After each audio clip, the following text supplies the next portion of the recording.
స్వతంత్ర భారతదేశంలో income tax టారిఫ్‌లు 11 ఏళ్లలో ఇన్ని సార్లు తగ్గినటువంటిది ఈ మోడీ సర్కార్ దగ్గర. ఇంత తగ్గడం కూడా.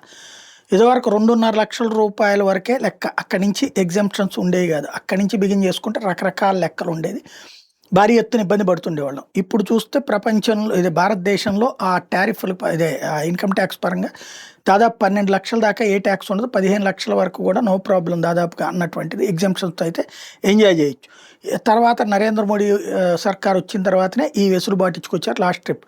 అదే జీఎస్టీ తగ్గింపు ద్వారా మొన్న ఒక వెసులుబాటు ఇచ్చారు. అయితే ఇంకోవైపున ప్రోత్సహిస్తూ ఏదైతే వివిధ ఇండస్ట్రీస్ పెట్టే వాళ్ళకి పిఎల్ఐ పెర్ఫార్మెన్స్ లింక్డ్ ఇన్సెంటివ్. ఇదివరకు ఏంటంటే ఇన్సెంటివ్ ఇస్తానంటే డబ్బులు తీసేసుకుని ఆ తర్వాత కంపెనీ మూసుకుపోయేవాళ్ళు. అట్లా కాకుండా నువ్వు పని చేసి వ్యాపారంలో పెట్టుబడి పెట్టి పని చేసి నువ్వు చెప్పిన లక్ష్యాన్ని నెరవేరిస్తే అప్పుడు నీ డబ్బులు ఇస్తారనమాట. అప్పుడు బోనస్లు ఇస్తారనమాట.